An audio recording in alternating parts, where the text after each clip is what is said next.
Sebelumnya Lama-lama di Paman Sap. kita nih memang banyak mengimpor. Nah, ini menarik ceritanya nih, Pak. Jadi dia menganggap ketika dia jackpot dengan dengan minyaknya ini adalah anugerah Tuhan kepada dia. Nah, sehingga dia menjadi orang yang sangat konservatif. Ya, ini karena gini lagi rame nih kan. Kemarin kan Bosman Mardigu juga cerita-ceritain di channel gue lihat nih. Gue tambahin cerita utuhnya nih, bukan karena kepada para pendengar di seluruh dunia. Inilah Paman Sap, disiarkan secara langsung di Total Politik dari Illinois, Amerika Serikat. Jadi, Andrew Carnegie ini sebagai orang susah gitu, orang miskin, diangkat anak sama Scott. Belajar, Scottnya meninggal, trauma karena persaingan antara dengan Vanderbilt. Ya lihat lagi, Vanderbilt itu kaya karena eksklusif kontrak dengan Rockefeller. Dan sebagai perantau ke Amerika tadi, Scotland, dia bilang, kenapa gue nggak bisa juga kaya kayak si Vanderbilt sama Rockefeller, dia bilang. Suatu hari, gue baca di biografinya juga, ini gue menceritakan biografi aja nih. Suatu hari dia bilang gini, dia lagi pokoknya dia lagi mengunjungi saudaranya apa temannya gitu. Dia tiba-tiba kayak, moment of eureka lagi, bos. Dia kayak lihat orang itu bikin pandai besi, bro. Bikin pisau gitu. Kenapa ya? Dia mikir-mikir. Besi waktu itu adalah sebuah produk yang itu kok kayak di bawah sedikit mas perak aja nih. Jadi itu zaman itu tuh kayak terkenal kan bahwa bagaimana misalnya peradaban Islam memperkenalkan iron kepada peradaban Barat yang dalam keadaan kegelapan. Nah, iya nggak lu cerita itu? Iya kan? Kaget kan waktu itu Barat-Barat kan. Viking-Viking yang waktu itu lihat, ini senjata apa nih? Itu besi. Pisau kan. Itu apa? Pisau apa namanya? Pedangnya Arab itu kan gila kan? Ada teori pedang ini kan. Dan besi akhirnya menjadi suatu metal, suatu yang mahal. Dan karena membuatnya itu sangat mahal gitu loh. Jadi ya emas, perak, besi gitu. Jadi hanya jadi spoon ya. Jadi untuk mengikat perhiasan gitu. Nah, dia mikir-mikir akhirnya Carnegie gitu. Kenapa besi ini kenapa orang buat rumah-rumah ini dia bilang dari kayu. Kenapa nggak dari besi kan? Ya, cuman sama lagi, bos. Vanderbilt dia dengan saintis perhubungan. Oke? Si Rockefeller dengan saintis perminyakan dan destilasi. Oke? Penambangan ya. Dia pedagangnya, tapi dia punya saintisnya. Nah, karena gini lagi pulang kampung nih ceritanya, bro. Ke London, bro. Nah, pulang kampung lah ya. 3 bulan lah zaman itu kan naik kapal. Kan? Akhirnya dia cari seorang saintis di bidang metal, Pak. Yang waktu itu anak-anak muda lah ya, kayak umur Winsky lagi PhD gitu, bro. Yang kira-kira hasil dari risetnya menemukan bagaimana cara membuat dan melebur besi itu dengan murah. Tapi dikasih hitungan-hitungannya. Tahu nggak nih, ini hayalan gila. Ini penting hayalan gila nih. Hayalan gila, sky is the limit. Sky is the limit. Kata Carnegie ini kepada penasihat saintisnya, mungkin nggak ini kita bikin di Amerika, tapi gue bikin ini 5 kali lapangan bola. Lu mati nggak lu? Ya, itu baru temuan lab, bro. Itu sama, baru, bro. Tapi bener, bro. Kejadian, Pak. Jadi, Carnegie pulang dari Inggris, di Pittsburgh kalau nggak salah, dia memutuskan untuk lahan itu 6 kali lapangan bola, dibikin pabrik besi, bro. Make the long story short, jackpot. Long story short, jackpot. Kenapa? Carnegie akhirnya menjadi salah seorang yang merevolusi Amerika. Vanderbilt merevolusi Amerika dengan melingkarinya dengan besi. Kemudian Rockefeller akhirnya menerangi Amerika dengan standar oilnya. Yang tadinya siang itu malam gelap, jadi malam itu adalah terang. Walaupun nanti ada cerita lain dari si Rockefeller tiba-tiba datang lagi inovator baru, bos, bernama Carnegie, Alva Edison dan Tesla. Nah, nanti ada ceritanya lagi kawin sama JP Morgan, nanti ada JP Morgan terlibat nanti dalam cerita gue. Nah, Sampai mana tadi? Carnegie akhirnya Oke, Carnegie jackpot. lalu akhirnya bos Carnegie mengkampen. Sama lagi dia campaign, bro. Dia campaign dan dia menyontohkan. Dan di Chicago ini lah, bro. Di Chicago adalah gedung pertama yang dibikin dengan menggunakan struktur baja. Amerika yang menjadi tanah baru bagi orang-orang untuk merubah nasibnya ini jadi, wah, New York penuh sama orang, Chicago penuh sama orang ya. Cut the long story short, bro. Carnegie akhirnya membuat Carnegie Steel itu merevolusi Amerika yang tadinya tumbuh ke samping, menciptakan kota-kota yang tumbuh ke atas. Ya. Itu prestasinya Carnegie. Ya, ini kan yang lo mau omongin kan pertama soal kalau Vanderbilt itu kayak PT KAI di Indonesia, Nah, kalau betul. Rockefeller kayak Pertamina, Wina, ya, ini kalau- Krakatau Steel. Krakatau Steel. Iya, Pak. Kita beda lagi ya. Krakatau Steel kita kan bukan individu, bro. Bukan, Pak. Iya. Dan dia juga tidak literally satu orang inovator pertama, ya kan? Jadi dia udah kayak ada inovasi dari negeri jauh, dari Eropa, ya, terhubung dibawa oleh apa namanya kolonialisme Belanda lagi. Jadi memang harus diakui, Bos, Belanda yang membawa sains dan teknologi ini ke Indonesia. Ya harus fair. Lembaga Eijkman misalnya itu, yang kedokteran biologi, kan dari Belanda juga. Dokter Rifai, Pak. Orang Bukit Tinggi tuh, dokter pertama tuh, Pak. Yang urusan virus-virus itu. Nah, dari Jalan Rifai itu, di panorama itu, bro. Ya. Ingat nggak lu tuh ceritanya? Ya. Ya kan? Kan nggak hanya dokter Ahmad Mukhtar yang legend di Bukit Tinggi itu. Ada jalan dokter Ahmad Mukhtar, ada jalan dokter Rifai. Rifai. Balik lagi cerita ya. Ah, benar, lu ngarahnya sana tuh. Benar itu. Ya. Nah, balik lagi cerita kita. Akhirnya Carnegie, bos, wah gila. Oi, dilawan tidak terlawan, bos. Ini anak muda berhasil tadi. Puisi tadi. Dan bara dendam dia kepada Vanderbilt tadi, bro. Jadi api Yang ya. udah ngebunuh mentornya Scott, dia kayak jadi anak muda baru lagi, Carnegie. Nah, tapi nanti menarik sekali. Gua kisah Carnegie ini memang menarik. Wajar Bill Gates pun mengidolakan dia. Kenapa? Tidak ada, tumbuh, bos. Revolusi, kota-kota baru tumbuh di Amerika dan seluruhnya vertikal ke atas, bos. Jadi gedung-gedung kayak New York, di Chicago, di kota-kota besar itu, di California yang tumbuh ke atas itu, bro. Itu Carnegie punya kerjaan, bro. Lu bayangin, bro. Semua bisa mengakses steel dengan murah. Dan jadi steel itu tidak lagi jadi barang mahal seperti sebelumnya, Pak. Cut the long story short, tumbuh, dia mulai tua, gitu kan ya. Ini ceritanya menarik. Ada satu orang bankir, bos. Namanya JP Morgan, bos. Ini Morgan ini sama lagi, ini keluarga, bapaknya bankir dari Eropa juga. Bankir. Agak gila memang. Keluarga Morgan, JP Morgan ini. Dari kecil dia homeschooling, Pak. Bapaknya ngedoktrin dia untuk belajar. Jadi kecil umur 10 tahun, dia udah belajar ledger, akuntansi. Karena bapaknya bankir, Pak. JP Morgan ini. JP Morgan ini bankir. Anaknya di ospek, didoktrin terus. Diajarin tapi dia. Pokoknya investment, perbankan. Pokoknya bagaimana berbisnis di perbankan.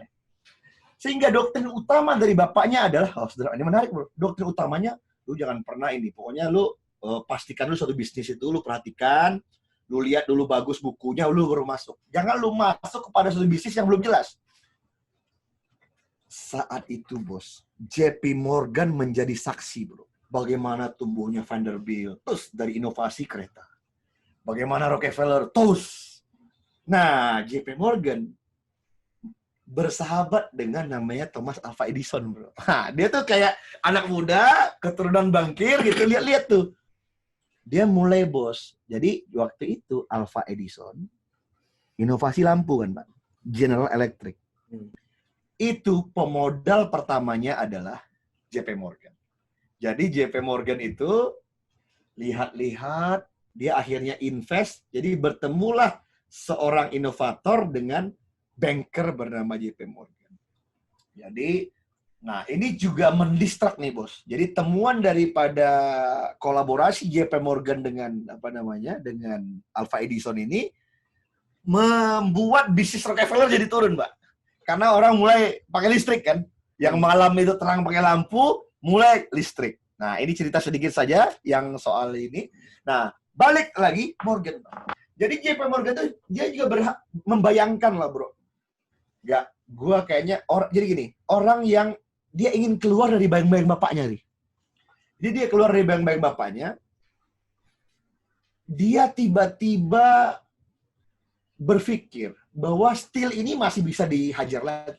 Jadi kekayaan yang didapatkan oleh Carnegie, yang akhirnya dia mempunyai uang, Ri, lebih banyak daripada APBN Amerika, lu bayangin, Ri. Si Morgan ini hitung-hitung lagi, ini masih belum. Ini kalau dia membayangkan bahwa karena steel ini, kira-kira yang didapat Carnegie ini masih ya 30% lah. Masih bisa dikeber lagi. Dengan syarat, hulu sampai hilir harus gua ambil. Jadi Morgan waktu itu, Ri, dia ambil lahan, iron ore-nya, potensi-potensi tambang besi di mana, terus dia konsolidasi transportasi, kemudian dia konsolidasi lagi beberapa pesaing-pesaing kecil daripada Carnegie, dan dia ingin beli Carnegie. Lu bayangin dia, itu kayak gimana ya kalau kita contohin di Indonesia ya. Tiba-tiba tuh siapa anak muda di bidang keuangan yang lagi baru-baru melejit gitu. Kayak anak Sandiaga mungkin Uno kali ya. Ya taruhlah gini deh, Bang Sandi deh. Bang Sandi ngerti keuangan. Oh, tapi enggak, Bang Sandi kan dia bapaknya bukan orang keuangan. Jadi banker generasi kedua. Jarum deh. Jarum generasi kedua. Yang punya BCA tuh. Dimikir-mikir kan, Jarum nih, wah gua nih begini-gini kan gue lanjutan dari bapak gua. Gua juga pengen dong punya cerita sendiri. Akhirnya gitu nih. Akhirnya si Jarum ini ketemu dengan Nadim, ketemu sama Jaki, ketemu sama William, ketemu sama si ini, sama si siapa namanya kawan kita yang Traveloka siapa? Ferry. Gua mau beli sekalian semua, dia bilang. Lu bayangin, bro, mungkin nggak orang-orang yang lagi di Puncak Jaya tuh ngejual barangnya, bro. Itu kan susah ya. Tapi tahu nggak yang terjadi, bos? Nah, ini menarik. Nah, kalau gue sih yang tertarik gue tuh waktu gue baca baca biografinya tuh, wah ini kurang ajar juga nih si JP Morgan nih otaknya ya kan. Dia bilang gini, dia datangin, diajak makan malam, bro. CEO daripada perusahaannya, Pak. Nah, ya kan? CEO daripada perusahaannya. Gue mau beli perusahaan lu. Bilang sama bos lu, gue mau beli Carnegie Steel. Tahu nggak lu? Yang ada kan lu kayak nelongso anjing. Gitu kan bro, ya kan? Tahu nggak lu? Jawabannya apa? Iya, kayaknya belum mau dijual nih barang. Ya kan? Udah, lu pergi ke bos lu. Lu tanya, gua JP Morgan mau beli itu Carnegie Steel. Berapa harganya? Nggak mau dijual lah ini. Karena itu CEO-nya. Tahu nggak jawabannya si Morgan? Itu terkenal nih bro. Ini kutipan yang terkenal lagi kayak tadi nih. Dia bilang, setiap orang itu ada harganya masing-masing. Iya. Dan lu pergi, lu tanya sama bos lu berapa harga. Tahu nggak lu? Begitu datang, jadi ceritanya lucu tuh. Jadi tuh lagi main golf bro. Lagi main golf, jadi si Carnegie ini sama anak buahnya gitu. Dan ada kejadian sehingga nyeletuk gitu loh. Iya nih, gimana ini? Ada kejadian waktu lagi main golf. Kejadian kan orang mukul itu pakai besi kan, tiba-tiba yang membuat dialog tercipta antara dia dengan CEO-nya, dengan direksinya gitu. Iya tuh Pak, tapi JP Morgan tertarik kok sama perusahaan kita Pak, dia mau beli. Terus dia ada momen dia nanya, dia nggak berani juga nanya sama Carnegie bos, nggak mungkin di Puncak Jaya lu mau beli Traveloka sama Ferry Unardi, ya kan? Rasa-rasanya enggak gitu. Tapi yang lu lakukan adalah lu dapat momen Fer, ini coba jual Traveloka ke Fer. Nah, ini kan, barang. Ya, gitu. Keluar itu, bos. Oh gitu. Ternyata ada celah, bos. Baliklah, melapor, bos. Melaporlah direksinya kepada JP Morgan. Morgan, ini kayaknya bos, ada angin-angin nih mau jual. Lu atur makan malam. Nah, dia bilang gitu. Jadi selalu makan malam, bos. Jadi kalau lu mau ngedil, lu makan malam. Nah, pakai teori Rasulullah, bos. Kalau mau berunding, makan malam. Jadi ajak lu makan baru berunding, kan. Ajak makan malam, gila bos. JP Morgan berhasil menemukan harganya Carnegie bro. Akhirnya ketemu harganya ya? Ketemu harganya bos. $350 juta di harga hari tahun itu bos. Yang kira-kira itu kalau dirupiahkan di tahun sekarang mungkin itu 50 billion kali. 50 miliar dolar. Dan lu tahu apa yang terjadi? Nah ini kan gila nih si JP Morgan ini sinting bos. Dia berhasil kan, dia udah main dengan pokoknya dia main ya investor kan, investor banker gitu, main di perusahaan dapat nilai lebih. Yang terjadi bos, dia upayakan duit itu dia kasih cash, mati nggak lo? Dan Carnegie lah orang punya cash pertama di Amerika $350 juta atau $50 miliar sekarang bro, lu bayangin, Dan itu yang diceritakan oleh Omar Digu tuh, Bosman di channelnya itu. Bahwa dia punya uang itu cash ngalahin APBN yang dipunyai negara. Itulah cerita, itulah mungkin beberapa cerita yang gue bisa sampaikan tadi bahwa Amerika itu negara swasta gitu. Itu. Bisa apa nih? Bahwa tidak ada semua itu ada kreasi individu dengan spirit individualism, liberty, dan pursuit of happiness. Dan akhirnya mereka menjadi orang-orang yang well karena kerja kerasnya. Nah, ya Rockefeller jadi karena dengan standar oilnya, Vanderbilt dengan kereta apinya, kemudian Carnegie dengan Carnegie Steel, dan tadinya itu dikonsolidasi oleh JP Morgan, dia menjadi US Steel. Nah, US Steel, betul. Hipotesa daripada Morgan benar, dia berhasil lebih meningkat lagi. US Steel itu pokoknya menyuplai kepentingan. Lu bayangin bos, baja kan bisa untuk apa aja bos, senjata apa, bangun rumah, konstruksi jalan, jembatan. Nah, ada cerita yang menarik daripada Carnegie itu. Waktu dia pertama kali inovasi membuat pabrik, membuktikan steelnya itu kuat, bro. Dia membangun jembatan dengan kerangka besi pertama. Ini lupa gue ceritain. Di Sungai Mississippi. Nah, tadi kan gue ceritain bagaimana PR itu penting dalam sebuah produk. Itu benar. Namanya Keystone Bridge. Gue ingat. Gue kan tinggal di rumah gue, ini Keystone Avenue namanya. Namanya Keystone Bridge. Wah, Carnegie mikir. Persis sama seperti tadi JP Morgan. Mikir, bro. Seperti Rockefeller mikir. Bagaimana dia harus ngejual produk ini sehingga orang beli barang dia. Dia buat standar oil. Dan bagaimana orang bisa beli baja punya Carnegie. Nah, dia main PR. Tahu nggak main PR? Setelah 3-4 tahun, jembatan di Mississippi itu akhirnya jadi dari besi, bos. Kan orang takut, bos. Selama ini belum pernah ada jembatan dari besi. Tiba-tiba ada anak muda buat jembatan dari besi. Apa yang terjadi, bos? Takut orang kan? Sungai Mississippi itu ya segede Sungai Gadang, bos. Kayak Sungai Batanghari gitu. Batanghari besar, gimana coba? Tahu nggak ya? Wah, ini PR, bos. Dia lakukan operasi PR. Apa? Nah, jadi dia ngedeal sama pimpinan sirkus, bos. Dia di pembukaan itu diajak gajah keliling. Gajah, bos. Jadi mesti kreatif gitu, bos. Wah, akhirnya itu diliput oleh seluruh koran di Amerika. Ada anak muda namanya Carnegie buat Keystone Bridge dari baja yang gajah-gajah lewat waktu pembukaannya, bos. Wah, itu flashback yang belum gue ceritain. Bagi gue itu menarik. Bagi gue itu hebat. Bos, gue kreatif. Jadi, lu mesti bikin PR operasi gitu, operasi PR. Oke, balik lagi. Itu bagian dari Carnegie yang lupa gue ceritain waktu di awal-awal jadi pebisnis. Nah, oke, bos. Nah, Carnegie ini menarik. Kenapa jadi menarik? Ternyata, bos, kan gue ceritain ya, dia anak muda, umur 17 dibawa ibu bapaknya ke Amerika dari Skotlandia. Nah, ini sama kayak Donald Trump nih, bos. Ya kan? Bapaknya Trump. Ya. Jadi, apa tadi cerita gue nih? Dia jadi telegrafer. Asisten. Dari perusahaan saingannya Vanderbilt. Punya mentor bapak namanya Scott. Jadi personal assistant. Nah, ternyata dia sama kayak lu, Ri. Kalau lu kan punya pengalaman, Ri, sama Cak Tarno. Nah, dia kan, lu kuliah di UI, punya langganan toko buku di jalan belakang stasiun kereta. Iya. Dia juga sama, Ri. Sebagai anak muda merantau yang haus akan ilmu, setiap hari Sabtu, Ri, Carnegie ini selalu tuh numpang-numpang baca di perpustakaan yang dibangun dekat stasiunnya. Mantap di barang. Dia suka sama buku. Jadi Carnegie itu suka sama buku.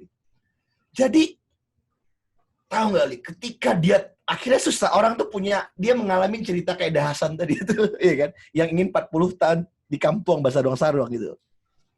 Apa? Dia bilang, dia udah kaya punya uang cash. Akhirnya Carnegie itu merenung dalam hidupnya. Untuk apa gue mencari sebanyak ini? Ya kan? Selama ini untuk apa gue mencari ini semua? Dia memutuskan dengan istrinya, bos, untuk hidup hanya dengan $50,000 setahun. Lu gila, dia punya $50 miliar. Lu bayangin ya, gimana tuh ya? Ada orang kaya di Indonesia, kayak siapa ya? Nomor 1 di Indonesia ya Jarum. Nah, Jarum nih, udah Hartono tuh ya. Hartono Mungkin nggak tuh Hartono memutuskan dia hanya hidup 1 miliar setahun, bos. Ketika dia punya duit puluhan triliun dia akan di rekeningnya, bro. Cash dengan BCA-nya, bos. Kan nggak gitu, bos. Yang lakukan Jarum kan uang kecil-kecil, itu nyumbang-nyumbang dikit lah ke ini PB Jarum, kan? Iya kan? Uang kecil lah, nyumbang-nyumbang dikit juga sama politisi. Terus invest dikit di partai baru, ya kan? Tapi tidak seperti Carnegie, bos. Hidup hanya $50.000 setahun.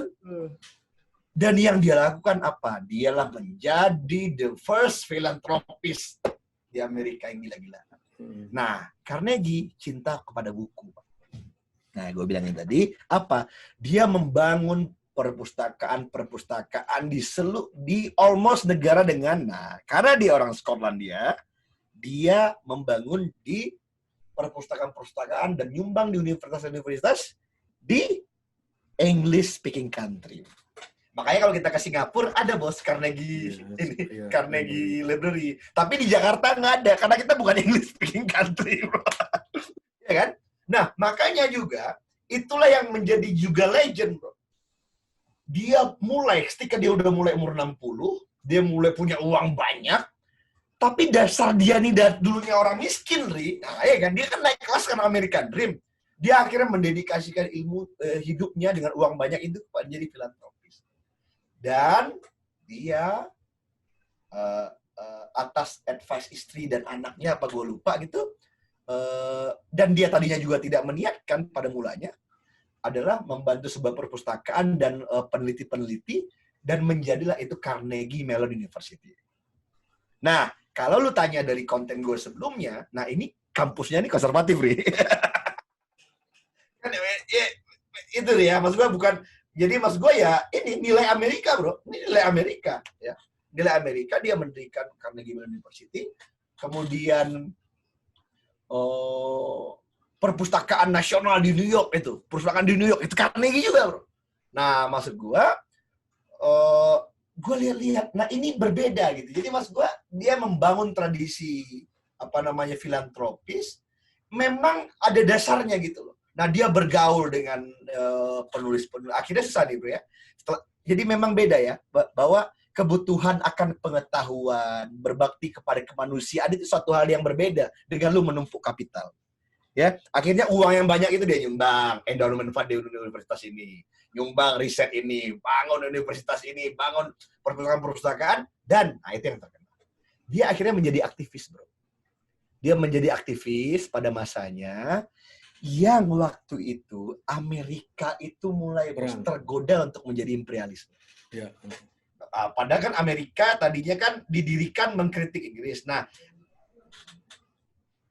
Carnegie bergabung dengan para aktivis anti-imperialis, disitulah dia nggak setuju waktu itu ketika Amerika mau menganeksasi Filipina dari Spanyol.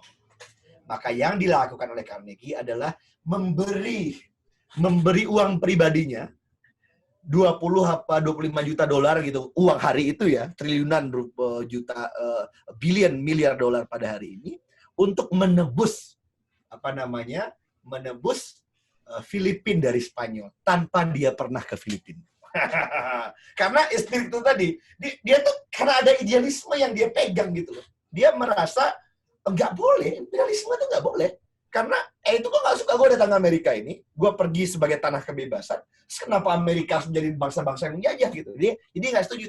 Dia nggak setuju bagaimana Amerika harus menjadi. Dia menjadi aktivis. Dia akhirnya menulis banyak buku ya.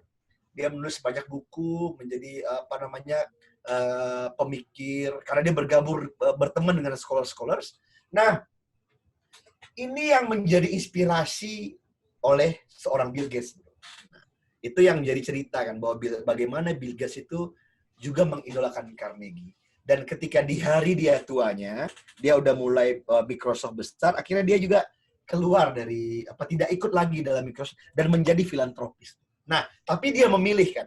Nah, Bill Gates memutuskan. Nah, ini cerita terkait dengan yang lagi rame sekarang. Kenapa sih Bill Gates tuh dia memutuskan untuk menjadi filantropis di bidang virus-virus ini gitu loh. Kenapa itu menjadi concern-nya? Ternyata gini, dia kan memilih, oke deh, gue mau jadi kayak Carnegie. Carnegie waktu itu bentuk filantropinya ada di bidang pendidikan, pengetahuan, jadi aktivis anti-imperialisme, dan membantu negara-negara dengan English speaking country untuk mengembangkan English British perpustakaan, literasi, karena pengalaman pribadinya. Nah, kalau Bill Gates memutuskan, dia mempelajari, dia lihat apa ya tantangan peradaban umat manusia ini. Dia melihat dalam sejak manusia ini bisa dicatat sejarahnya, ternyata yang paling menjadi threat bagi peradaban manusia itu bukan terorisme, bukan radikalisme agama, bukan yang lain-lain gitu. Ternyata threat-nya adalah pandemi. Virus. Jadi threat, jadi dia belajar. Nah, sehingga ketika menjadi dia memutuskan dirinya menjadi seorang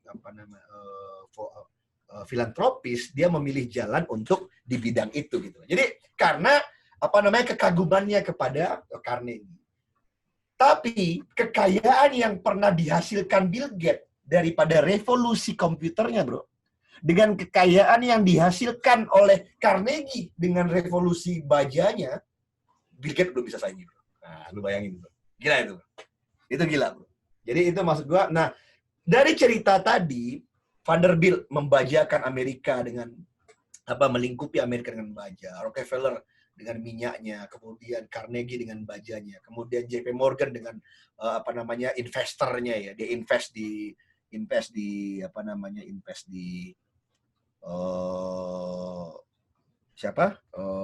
penemu lampu ini siapa namanya? Thomas Alva Edison. Dia akhirnya dia mengakuisisi Carnegie menjadi Steel, menjadi US Steel, mengkonsolidasikannya.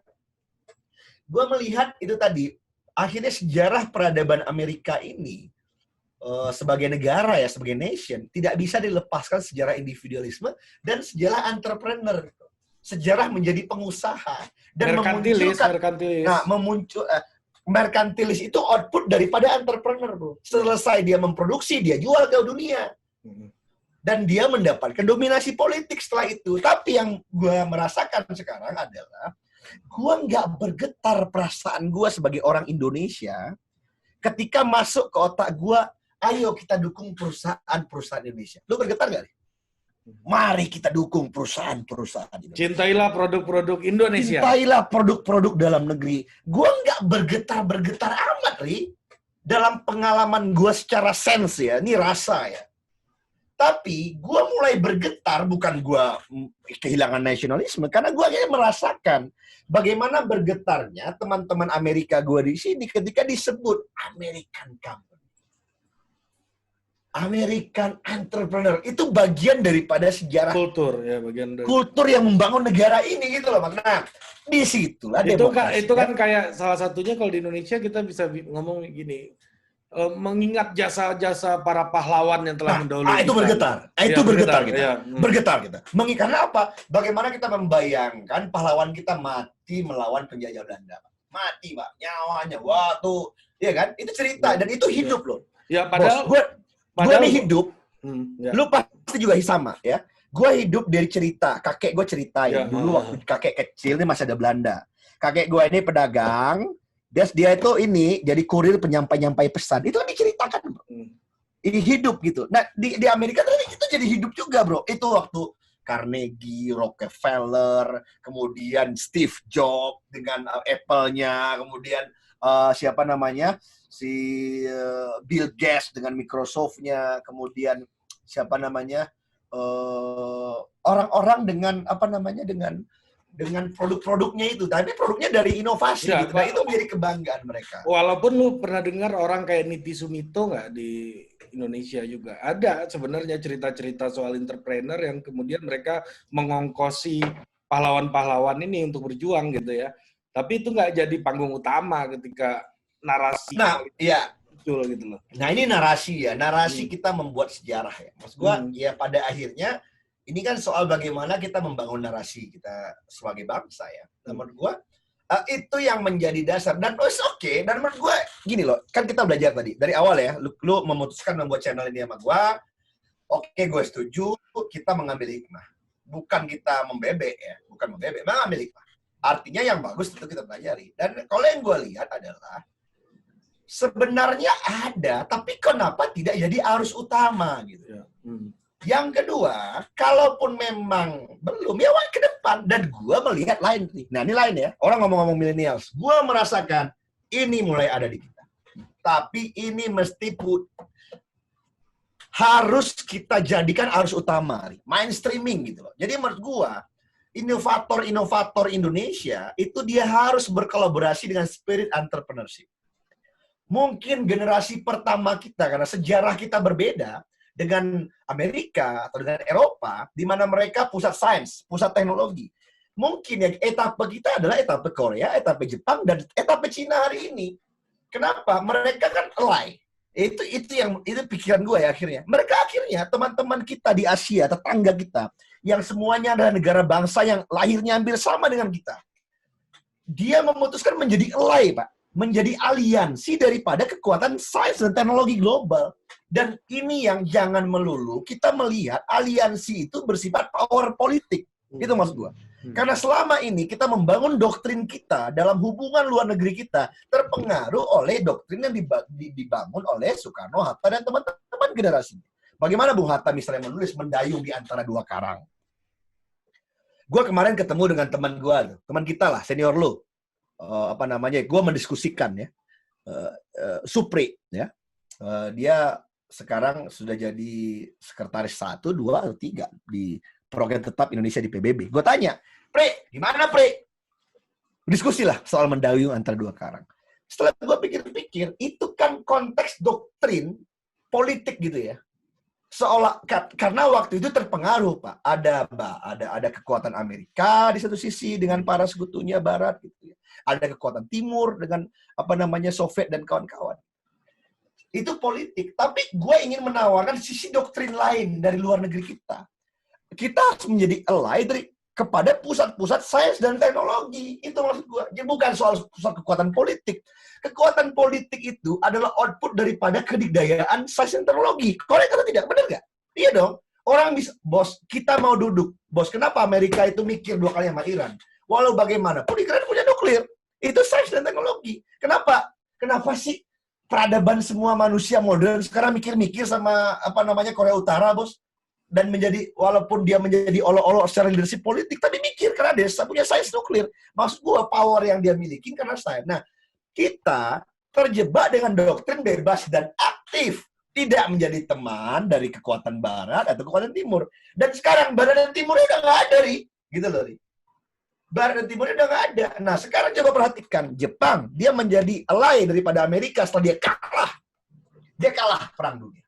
Z-gaze-nya udah beda ya, Z-gaze-nya udah beda. Akhirnya dia berteman. Tapi yang terjadi adalah, dia pelajari sains and teknologinya dia bawa. Dan di satu sisi, dia dakwahin juga nilai-nilai Jepang itu. Nilai-nilai samurai dia dakwahin ke Amerika. Bahkan, ya, sushi sashimi dan sushi sampai ke Amerika. Ya. Tadinya nggak makan sushi sashimi kan orang Amerika. Ini menarik. Bela dirinya juga. Ini kayak tulisannya para scholar yang dalam studi-studi postkolonial macam Edward Said, Gayatri Spivak, Homi Bhabha, dan banyak banget tuh orang-orangnya.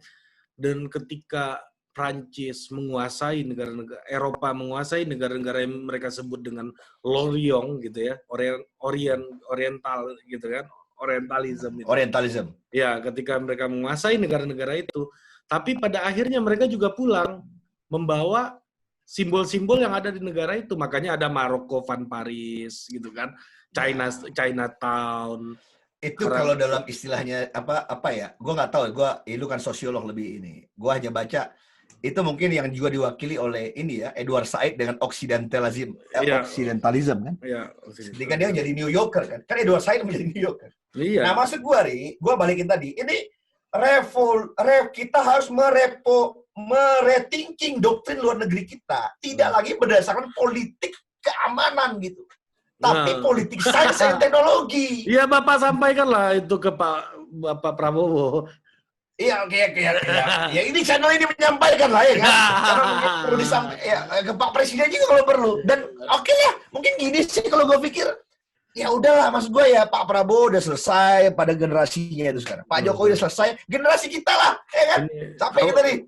Nomor 2, kita harus memutuskan Indonesia ini menjadi aliansi lainnya sama siapa? Menurut gua ya nggak bisa, ya gitu ya. ya nggak tahu ya, itu pemikiran gue gitu. Kalau kita nggak temen juga sama Amerika, sama Cina juga gitu-gitu, terus kita mau mengadu dua-duanya, mengambil keuntungan, ya mereka juga ada jago-jago juga. Ya pada akhirnya, yang gue lihat, ya gue melihat ya, jalan Korea Selatan, jalan Jepang, dan jalan Cina hari ini. Bukan, ya mereka melewati masa imitasi, kopi, imitasi, ya. Tapi sekarang mereka menjadi inovasi gitu. Tapi yang gue lihat, itu juga hanya itu syariatnya gitu. Hakikatnya apa ya? Sains dan teknologi. Dan gua melihat itu ada, tapi harus dilanjutkan lagi. Apa? Gua pikir inisiatif Pak SBY itu benar. Tepat itu LPDP itu. Itu benar LPDP itu. Tapi ini gua nggak tahu. Ini katanya dikurangin LPDP. Itu kacau itu. Ya, tapi pada akhirnya dikurangin buat yang sosial, Mas, lebih banyak ke sains dan teknologi. Bos, gua nggak ada cerita. Kalau menurut gua tambahin lagi, orang urus sosial sama sains. Ini kan warisan dari yang lama lagi, Pak, bisa-bisain sains sama ini, Pak, sama ilmu sosial. Padahal gua semuanya tambahin lagi. Dan menurut gua kepada pusat-pusat teknologi, ya Eropa, ya Amerika kirim, dan harus luar biasa. Bagaimana itu kan yang dilakukan oleh Cina, Korea, dan Jepang, Pak. Ya, menurut gue ya. Dan sebenarnya kita merasakan teman-teman segenerasi kita, LPDP itu kan angkatan di bawah gua mulainya itu 2004 ya, mulai kalau nggak salah. Ya mulai gua belum. Bos, udah jauh ke bawah, Bos. Nggak, maksud gua saat ini itu di akhir-akhirnya ada Pak SBY nih 2009. Artinya jadi Pak SBY itu bagus, terus tambahin lagi, Pak. Tambahin lagi. Dan itu kan bisa dihitung. Bisa dihitung berapa generasinya tuh balik untuk membawa membawa kembali kepada kita. Tapi yang terjadi nggak selesai sampai dia dikirim sekolah doang, tapi ditarik lagi atau mungkin dibiarkan juga untuk tinggal tetap di sini. Yang LPDP yang ada di sini di Amerika atau di Eropa, bos, setengahnya suruh tinggal. Kalau perlu setengahnya mau jadi warga negara Amerika, juga warga negara Amerika. Tapi jadi profesor ya di Harvard, di profesor di MIT. Setengahnya lagi tetap tuh di Eropa, di Munich, di LSI, di tempatnya Valdo itu di Imperial, nggak apa-apa. Tinggal jadi berkarir di sana, sisa. Tapi nanti lama-lama mereka akan yang tadinya nih masih beasiswa, Pak, awal-awal. Tapi itu yang terjadi kan di Cina-Cina yang di sini, Pak. Tadinya profesornya sponsor oleh state, Pak, negara yang sponsor. Tapi bung jadi Chinese Amerika jadi profesor di Harvard, bla bla bla. Akhirnya menjadi supervisor daripada perusahaan-perusahahan teknologi di Cina. Dan ini kemarin yang sempat jadi konflik politik kan, bagaimana profesor di Harvard dijadikan tersangka karena jadi advisernya Huawei misalnya. Tapi oke, itulah politik ya. Tapi menurut gua ya itu cara, Pak. Tapi justru tetap dipompa karena ya pusat pengetahuan itu ada di sini, ada di Eropa gitu. Ya, jangan sampai Bapak Jokowi sekarang teriak-teriak pas ada virus. Selama ini nggak ada ahlinya disekolahin. Nah, itu maksud gue. Ya, itu tadi artinya kita berlomba dengan kekuatan sains global. Dan terbukti, Pak. Sekarang yang di dunia yang lapor ke WHO at least, walaupun Amerika keluar dari sistem WHO, sekarang dia sendiri aja gitu. Tapi yang lapor ke WHO at least, dari yang gue baca ya, yang update terakhir, bro, 10 besar utama calon vaksin corona, yaitu tadi Eropa, Jerman, Amerika, Jepang, Korea Selatan, Cina, Pak. Lu lihat, Pak. Yang Asianya 3 itu, Pak. Gitu loh. Itu kan menggambarkan, berarti kan di level perusahaan kesehatan pun, inovator kesehatan pun juga udah advance. Lu bayangkan, kalau Eijkman ini terus berkembang, dia nggak putus, dia nggak involutif gitu. Gua beberapa kali itu ketemu dengan, para peneliti-peneliti di Eijkman gitu. Dulu, Kang Robil tau nggak? Istrinya kan juga pernah di Eijkman, cerita sama gua gimana. Bos, itu ya, zaman pandemi, Dr. Rifai, segala-gala itu kan udah terlibat, Pak. Tapi kan tidak menjadi Indonesian entrepreneur. Nggak jadi kultur ya. Tidak turun untuk menjadi, gue nggak tahu, gue nggak dengar setidak-tidaknya. Apa Eijkman itu bagaimana hubungannya dengan biofarma, kimia farma? Gue nggak tahu. Sekarang yang gue tahu justru kimia farma, biofarma justru bekerja berkolaborasi untuk calon antivirus ini ke Korea Selatan, Pak. Jadi dia kolaborasi sama Korea Selatan, itu yang dilakukan. Yang gue dengar ya, membangun aliansi. Tapi benar-benar riset internal kita, karena sederhana kan, Pak. Ketika virus ini sudah jadi milik seluruh dunia, berarti harusnya orang yang belajar virus sudah bisa buat sendiri, ambil aja sendiri, petakan sendiri itu virus pertamanya. Apalagi katanya virus pertama yang dari Cina itu udah dibuka, udah apa namanya, kode genetiknya. Artinya kan semua seharusnya dengan ilmu yang sama bisa membuat antivirusnya kan.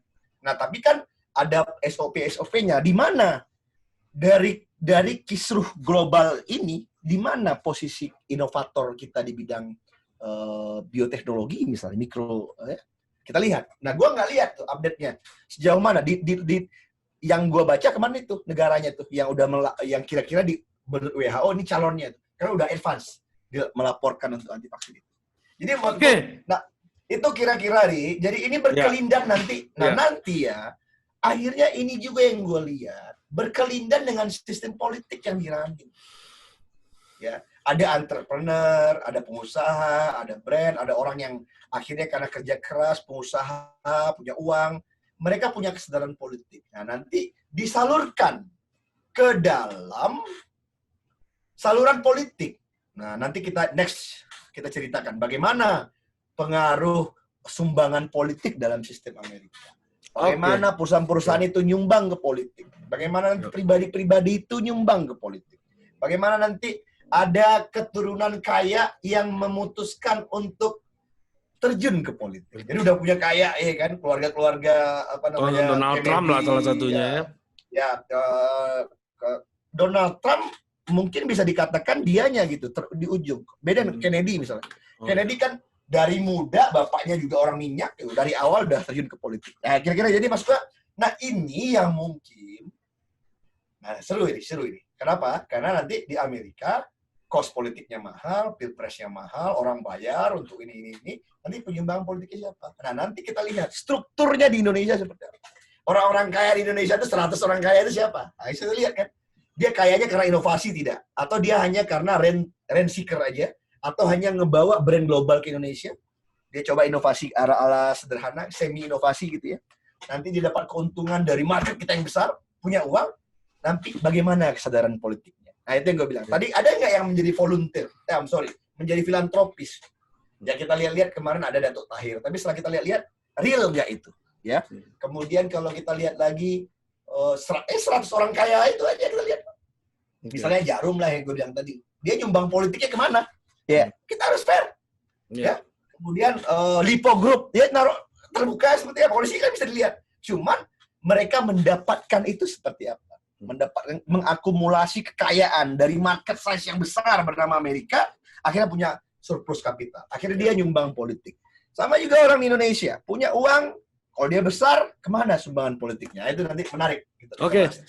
Oke, terima kasih sekali Pak Mansap, ulasannya sangat menyayat, dan Pak Jokowi harus dengar ini, harus nonton ini.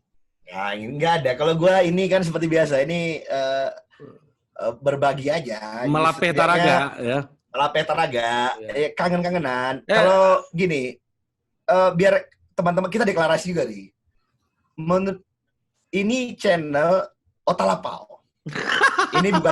Ini bukan channel ahli, ya. Karena kita bukan ahli, ya kan? Iya. Jadi kalau Otalapau itu ya ngobrol-ngobrol di lapau. Ya, tapi kalau penikmat, channel penikmat aja kita. Penikmat aja. Jadi cuman bisa jadi ini jadi inspirasi pemikiran ahli-ahli. Ada yang nanya begini, kenapa kita pakai jas ini acara ini nih? Begini Pak, ini kan lagi Lebaran. Lagi lebaran. Kalau gue sih supaya ini aja, walaupun di bawahnya gue celana pendek. Gue juga. Cuman ini aja, gue mau lebih rapi aja, karena gue nih dulu selengean, terus gue tuh nggak peduli sama penampilan. Lu kalau lihat, almost teman-teman gue tuh tau lah gue selengean. Dan gue selalu marah, dan gue ini temperamen orangnya, pemarah.